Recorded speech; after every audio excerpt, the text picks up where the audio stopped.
அனைவருக்கும் வணக்கம்.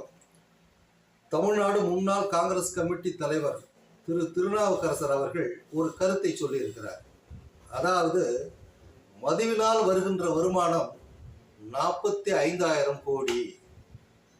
மதுவை முழு விலக்காக கொண்டு வந்து விட்டால் மருத்துவ செலவு 4.5 லட்சம் கோடி குறையும் என்று ஒரு கருத்தை சொல்லியிருக்கிறார்.